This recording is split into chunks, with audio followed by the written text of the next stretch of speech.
Vraiment, le CEO de Binance veut que tout avance bien, que la réputation des crypto-monnaies et de la blockchain reste toujours et il fait tout son possible. Dans cette vidéo, nous allons parler de ces exigences qu'il partage publiquement pour que les autres échangeurs puissent mettre ça à leur niveau afin que tout marche bien. Suite au problème qui est arrivé à FTX, il réagit autrement. Donc, si vous êtes intéressé à voir ces exigences, continuez, ok? Salut! Ici, c'est la chaîne crypto-monnaie et investissement et sur cette chaîne, nous parlons de deux thèmes, les crypto-monnaies en général et quelques business en particulier. Alors, si ces deux thèmes vous intéressent, n'hésitez pas, cliquez sur s'abonner, activez la cloche de notification pour ne rien rater sur toutes les vidéos d'urgence et prenez place car il y a de la place pour tout le monde, y compris vous, quelle que soit votre position géographique. Mille merci à tous ceux qui sont déjà abonnés, qui me laissent des commentaires et qui partagent mes vidéos. Grâce à vous, on a plus de 6500 abonnés. Je vous dis merci. Merci du soutien. On va aller dans le but. Mais oui, on n'a pas cliqué sur s'abonner. C'est fait? Ok, c'est parti. Avant d'aller dans les détails, sachez que la formation pour analyser, acheter, vendre et sécuriser vos crypto-monnaies vous-même contenues. Si c'est votre première fois d'entendre parler des crypto-monnaies ou vous êtes dans le monde des crypto-monnaies il n'y a pas longtemps et que vous voulez vous former avant de bien vous lancer, alors cette formation est faite pour vous. Et également, si vous êtes dans le monde des crypto-monnaies il y a longtemps, mais vous dépendez jusqu'ici d'autres personnes, cette formation est également faite pour vous. Quels que soient les cas, débutants ou anciens, préparez juste un budget de 20 000 francs CFA ou 35 $ ou 30 € et dites, je veux ta formation si vous êtes intéressé. Ok? Si vous pensez que l'éducation coûte cher, essayez l'ignorance. Vous comprendrez que l'ignorance coûte très cher. Allons dans le but de la vidéo maintenant. Voilà. Quand quelque chose ne va pas, votre façon de gérer la crise importe. Vous avez vu ce qui est arrivé à FTX et beaucoup sont encore là jusqu'ici à voir tous les détails de ce qui s'est passé, de ce qui se passe et de ce qui se passera concernant FTX. Le CEO de Binance, par contre, se concentre sur les solutions. Voilà pourquoi il décide de partager les exigences qu'il a mis au niveau de son échangeur et partage publiquement ces exigences afin que d'autres échangeurs puissent les intégrer à leur échangeur s'ils ne l'ont pas encore fait, afin que ça puisse aussi leur aider. Vous voyez, donc ce n'est pas tout le monde qui le fait. Concentrez-vous. Quand vous avez un problème, concentrez-vous sur la solution. Orientez-vous vers la solution. Ne vous contentez pas sur le problème. Quand vous vous contentez, les problèmes à un moment augmentent. Donc, concentrez-vous. Comment dois-je faire? Alors, le CEO partage ses exigences et la toute première, c'est qu'il demande, lui l'a fait, et il demande aux autres échangeurs d'être prudents. Vous voyez, donc si vous envisagez créer un échangeur après où vous êtes propriétaire, soyez prudent avec les fonds des utilisateurs. Ne jamais échanger, ne jamais investir. Prends ça, investir dans une autre société. Pour ceux qui suivent les vidéos que je fais par rapport à FTX et à d'autres, vous allez voir qu'on a parlé au niveau de FTX d'Alameda. Donc, FTX et d'Alameda, est-ce que c'est même nom? Non. Au fait, FTX avait investi une partie dans Alameda. Et ça fait que tout a chuté eux aussi. Donc, ils sont liés puisque l'un investit dans l'autre. Voilà pourquoi il y a beaucoup de projets. Quels fonds les gars à utiliser pour investir? Nul ne sait. Et voilà pourquoi il prévient la première chose, ne pas investir les fonds des autres. D'accord? Et de deux, avertir les risques. C'est-à-dire, investir dans la crypto-monnaie, quels sont les risques? Faire le trading, quels sont les risques? Faire les autres activités. Dans le monde des crypto-monnaies, quels sont les risques? Les risques que les échangeurs éduquent leurs clients, éduquent leurs utilisateurs. Voilà ce qu'il dit par rapport à cela. Deuxième exigence, il demande aux utilisateurs de ne jamais utiliser le jeton natif comme garantie. Donc, si vous êtes propriétaire, vous voulez créer, n'utilisez jamais de jeton natif comme garantie. Ceci dit, et pour ceux qui ne savent pas, d'abord, un jeton natif, c'est un jeton d'échange créé par la société qui gère l'échangeur. Donc, il joue un rôle essentiel dans le fonctionnement de la blockchain. Et garantit les bases solides de la blockchain. Faut pas lui mettre comme garantie. Il joue un rôle généralisé. Donc, faites beaucoup attention aux jetons natifs.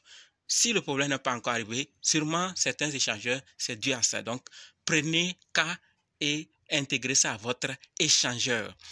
La troisième exigence qu'il partage avec nous, c'est que les échangeurs centralisés doivent partager une preuve en direct des actifs. Nous prenons le cas de Binance. Binance a commencé à partager les détails des principales adresses de portefeuille chaud et froid. Nous avons vu ça, que Binance détient telle quantité de Bitcoin, telle quantité. Donc, ils sont en train de partager des détails sur les adresses des portefeuilles chaud et froid. Vous voyez? Et ils demandent aux autres aussi de le faire. Ils sont en train de travailler actuellement sur la création d'un arbre Merkle. Preuve de réserve, preuve de fonds. Hier, on a parlé de ça quand on parlait de Chainlink qui lance sa preuve de réserve également, mais qui nous permettra de consulter les fonds des échanges centralisés à temps réel. Donc, Binance maintenant le confirme encore aujourd'hui. Ils sont en train de travailler là-dessus. Donc, dans quelques semaines, les détails vont sortir par rapport à cette preuve de réserve. Vous voyez? Donc, tout est en train d'avancer et il demande également aux autres échangeurs de le faire. Quatrième exigence qu'il partage avec nous, c'est que les échangeurs centralisés doivent garder de fortes réserves. On revient aussi à là. Il faut mettre le système pour informer à ta communauté, aux utilisateurs, aux clients, les fonds qu'il y a. Oui. Maintenant, il faut aussi s'assurer qu'il y a beaucoup. Vous voyez, on peut savoir qu'il y a des fonds que vous déposez, oui. Mais si on ne sait pas que c'est beaucoup, c'est dangereux aussi. Vous pouvez déposer, mais ce n'est pas beaucoup, c'est dangereux. Donc, ils demandent de garder de fortes réserves. Binance, par exemple, ils ont mis le fonds SAFU, the Secure Asset Fund for User. SAFU, c'est un fonds d'assurance d'urgence qui a été créé en 2018 pour protéger les utilisateurs de Binance dans des situations extrêmes. Et actuellement, ce fonds est à 1 milliard de dollars. Le 1er novembre, donc c'est à plus de 1 milliard de dollars actuellement. Vous voyez, donc ils demandent aux autres de le faire, mettre un fonds d'urgence, d'assurance plutôt, un fonds d'assurance d'urgence en cas de caisse client, 1 milliard. Vous voyez, ça peut faire quelque chose s'il y a un petit problème. Et après tout voir pour le reste. Vous voyez, donc ils demandent fortement aux autres échangeurs de le faire. Et la cinquième exigence, c'est que Binance demande aux autres échangeurs, lui aussi l'a fait, hein, je le précise toujours, d'éviter l'effet de levier excessif, c'est-à-dire ne pas s'endetter pour financer la croissance. D'accord? Ce n'est pas judicieux.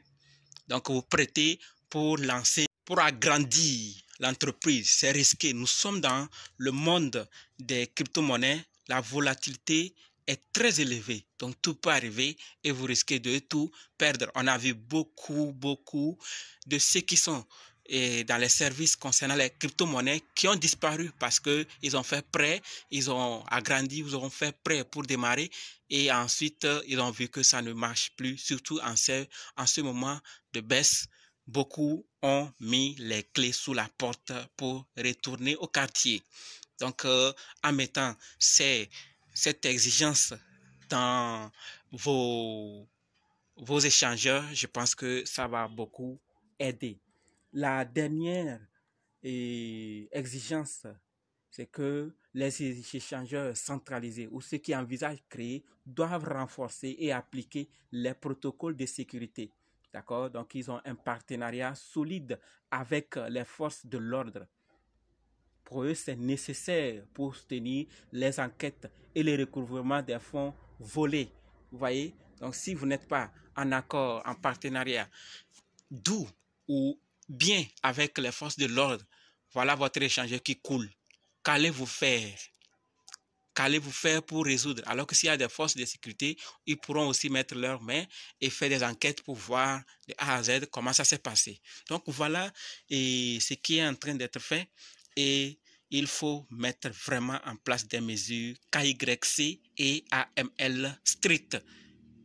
Binance, vous le saviez, ils misent beaucoup sur la sécurité et ce n'est pour rien. Donc, c'est ces exigences que j'avais à partager avec vous. Comme je le disais, chacun voit le problème à sa manière. D'autres se concentrent sur les problèmes, d'autres se concentrent sur les solutions et on avance. Donc, si Binance l'a fait, d'autres échangeurs aussi sûrement vont le faire. On va aussi parler s'il y en a et vous saurez comment vous prendre. Donc, quand vous êtes informé de ces exigences, si vous voyez certains de vos échangeurs changer d'aspect, changer de KYC ou changer des paramètres pour vous connecter, pour vous faire ça, ne vous énervez pas, ne dites pas c'est compliqué, c'est parce que c'est chaud qu'ils ont changé de paramètres. Donc, soyons compréhensifs et travaillons avec eux. C'est toujours pour notre protection. C'est toujours pour notre protection. Si les régulateurs aussi n'arrivent pas, vous voyez que ça va être chaud. Ça va être chaud et certains viendront juste manger les efforts des autres. Donc, il faut vraiment réfléchir là-dessus, penser toujours afin qu'on puisse vraiment éradiquer ce problème et augmenter la valeur, la réputation de la blockchain et des crypto-monnaies de façon générale. Dites-moi dans les commentaires qu'est-ce que vous pensez de ces exigences. Si vous pensez qu'il faut ajouter, il y a d'autres exigences que vous savez, n'hésitez même pas, laissez-nous ça dans les commentaires pour qu'on puisse apprendre aussi grâce à vous. D'accord? Donc on va se donner ici. Rendez-vous dans d'autres vidéos et dans les commentaires. N'oubliez pas de nous rejoindre sur Telegram, WhatsApp, Facebook. Les liens sont dans la description. Merci.